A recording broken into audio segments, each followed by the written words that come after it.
क्या पाकिस्तान अमेरिका के हाथों की कठपुतली है?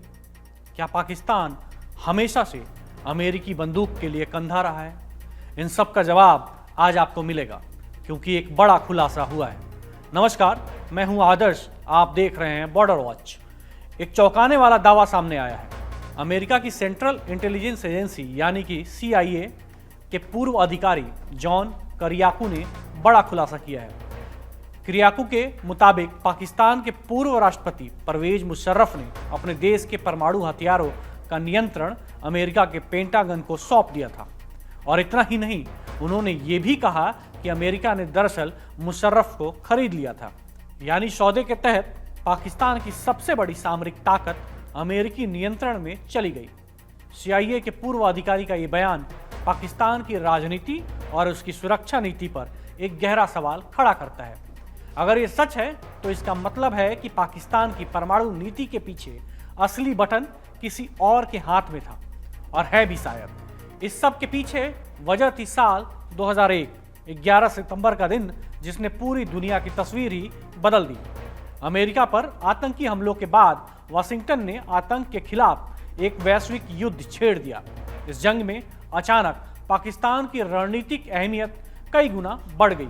इसी दौर में पाकिस्तान के राष्ट्रपति जनरल परवेज मुशर्रफ ने अमेरिका के साथ अपने रिश्ते मजबूत किए, और कुछ ही समय में वो वाशिंगटन के सबसे भरोसेमंद सहयोगी बनकर उभरे। लेकिन सवाल ये है कि क्या ये नज़दीकियां सिर्फ रणनीति का हिस्सा थी, या इसके पीछे कोई बड़ा सौदा छिपा था? और कहानी यहीं से एक नया मोड़ लेती है। CIA के पूर्व अधिकारी ने खुलासा किया कि साल 2002 में जब वो पाकिस्तान में तैनात थे, उन्हें अनौपचारिक रूप से बताया गया कि अमेरिकी पेंटागन ही पाकिस्तान के परमाणु हथियारों पर नियंत्रण रखता है। ये वही वक्त था जब 9/11 के हमलों के बाद पाकिस्तान अमेरिका का सबसे अहम सहयोगी बन चुका था। CIA के पूर्व अधिकारी के शब्दों में कहें तो अमेरिका को तानाशाहों के साथ काम करना पसंद है, क्योंकि वहां जनता की राय या मीडिया की चिंता नहीं रहती। 9/11 के बाद अमेरिका ने पाकिस्तान पर डॉलर की बारिश कर दी। वाशिंगटन की रिपोर्टों के मुताबिक 2002 से 2011 के बीच अमेरिकी कांग्रेस ने पाकिस्तान के लिए करीब 18 अरब डॉलर की सैन्य और आर्थिक मदद मंजूर की। लेकिन असलियत कुछ और थी। इसमें से सिर्फ 8.65 अरब डॉलर ही पाकिस्तान की सरकारी तिजोरी तक पहुंच पाए। इस सहायता के नाम पर दी गई रकम में सेना के लिए आधुनिक उपकरण, आतंकवाद विरोधी अभियानों में सहयोग के लिए मुआवजा और सीमाई सुरक्षा फंड शामिल थे। करियाकू का दावा है कि अमेरिकी अधिकारी मुशर्रफ से हफ्ते में कई बार मुलाकात करते थे, और वो लगभग हर अमेरिकी मांग मान लेते थे। बदले में उन्हें मिलती थी सत्ता में बने रहने की गारंटी। यानी पाकिस्तान की विदेश नीति और सुरक्षा नीति धीरे धीरे वाशिंगटन के एजेंडे में ढलती चली गई। जॉन करियाकू के खुलासे यही खत्म नहीं होते। उनके मुताबिक परवेज मुशर्रफ ने अपनी सत्ता बचाए रखने के लिए एक दोहरा खेल खेला। करियाकू कहते हैं कि मुशर्रफ का असली मकसद था सेना को खुश रखना, और पाकिस्तान की सेना को अलकायदा की नहीं बल्कि भारत की परवाह थी। यानी एक तरफ मुशर्रफ अमेरिका के साथ आतंकवाद विरोधी अभियानों में सहयोग का दिखावा कर रहे थे, तो दूसरी तरफ भारत के खिलाफ आतंकवादी गतिविधियों को नजरअंदाज कर रहे थे। करियाकू के शब्दों में कहे तो सेना और कुछ कट्टरपंथी गुटों को संतुष्ट रखने के लिए मुशर्रफ को दोहरा जीवन जीना पड़ा। एक तरफ वाशिंगटन के साथ दोस्ती का मुखौटा, और दूसरी तरफ आतंकी नेटवर्क को अप्रत्यक्ष सहमति। ये बयान न सिर्फ पाकिस्तान की राजनीति की परतें खोलता है, बल्कि उस दौर की अमेरिका पाकिस्तान साझेदारी पर भी गंभीर सवाल खड़े करता है। लेकिन हैरानी की बात यह है कि यह सब कुछ अमेरिकी अधिकारियों को पहले से पता था। लश्कर-ए-तैयबा और जैसे मोहम्मद जैसे आतंकी संगठनों को पाकिस्तानी तंत्र से मिल रहे समर्थन की जानकारी वाशिंगटन को पहले से ही थी।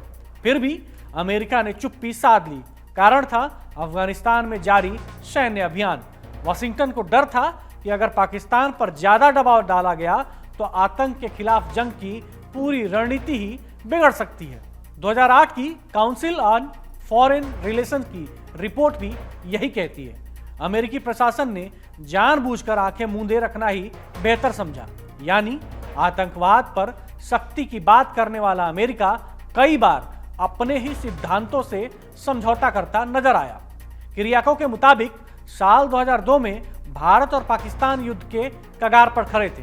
दिसंबर 2001 में भारतीय संसद पर हुआ आतंकी हमला इस तनाव का सबसे बड़ा सबूत था। किरियाको बताते हैं कि मुझे डर था कि पाकिस्तान के भीतर के राजनीतिक मसले कहीं बाहरी संकट में न बदल जाए, क्योंकि पाकिस्तान अक्सर अपने ही मतभेदों के जाल में उलझ जाता है। उन्होंने कहा, मुझे पाकिस्तान की राजनीति में बढ़ती असहमति की चिंता है। यह असहमति सड़कों पर उतर सकती है, जहां प्रदर्शन होते हैं, लोग मारे जाते हैं, राजनीतिक हस्तियों पर हमले होते हैं, यहां तक कि हत्याएं भी। किरियाको का मानना था कि पाकिस्तान अपने परिवर्तनकारी नेताओं द्वारा लिए गए सकारात्मक निर्णयों के लिए नहीं, बल्कि अराजकता और अस्थिरता के लिए जाना जाता रहा है। यानी जिस दौर में पाकिस्तान पर अमेरिकी डॉलर और राजनीतिक समर्थन की बारिश हो रही थी, उसी वक्त देश आंतरिक विस्फोट की कगार पर भी खड़ा था। यह खुलासा दर्शाती है कि कैसे राजनीतिक जरूरतें और रणनीतिक फायदे कभी कभी नैतिकता और सुरक्षा से बढ़कर हो जाती हैं। मुशर्रफ ने अपनी कुर्सी बचाने के लिए अमेरिका के आगे झुकाव दिखाया। वहीं अमेरिका ने आतंक के खिलाफ लड़ाई के नाम पर एक ऐसे शासक को खरीद लिया जिसने भारत के खिलाफ आतंक को कभी खत्म नहीं होने दिया। ये पूरा किस्सा बताता है कि अंतर्राष्ट्रीय राजनीति में दोस्ती या दुश्मनी नहीं, सिर्फ हित चलते हैं। और जब शक्ति संतुलन की बात हो तो न्यूक्लियर हथियार भी सौदेबाजी का हिस्सा बन सकते हैं। कट टू आज, जब हम ये सवाल उठाते हैं कि अमेरिका भारत के खिलाफ पाकिस्तान का खुलेआम समर्थन क्यों करता है, तो असल में हम केवल नीतियों या समझौतों की बात नहीं कर रहे होते, हम उस सोच की बात कर रहे होते हैं जिससे कोई महाशक्ति खुद को देखती है और बदलते वैश्विक हालात में अपने हितों की रक्षा करती है। हर कोई जानता है कि अमेरिका भावनाओं से नहीं, रणनीति से चलता है। उसकी विदेश नीति का मूल सिद्धांत है दुनिया के हर अहम इलाके में प्रभाव बनाए रखना, और इसी रणनीति के तहत पाकिस्तान अमेरिका के लिए हमेशा से एक जरूरी मोहरा रहा है। एक ऐसा देश जो दक्षिण एशिया में अमेरिकी हितों की बिसात पर कभी सहयोगी के रूप में तो कभी दबाव के औजार के रूप में इस्तेमाल होता रहा है। यानी ये खेल सिर्फ आतंकवाद या सुरक्षा का नहीं, बल्कि शक्ति, नियंत्रण और वैश्विक प्रभुत्व की राजनीति का है। बहरहाल बड़ा सवाल यह है कि क्या अब भी पाकिस्तान के न्यूक्लियर बम की चाबी अमेरिका के पास है? कड़क कैंपेन सांस लूं या जी लूं का हिस्सा बने? कमेंट में लिखें राइट टू ब्रीथ और बताएं कैसे बनेगा पॉल्यूशन फ्री इंडिया। अपने आइडिया को कमेंट सेक्शन में जरूर शेयर करें।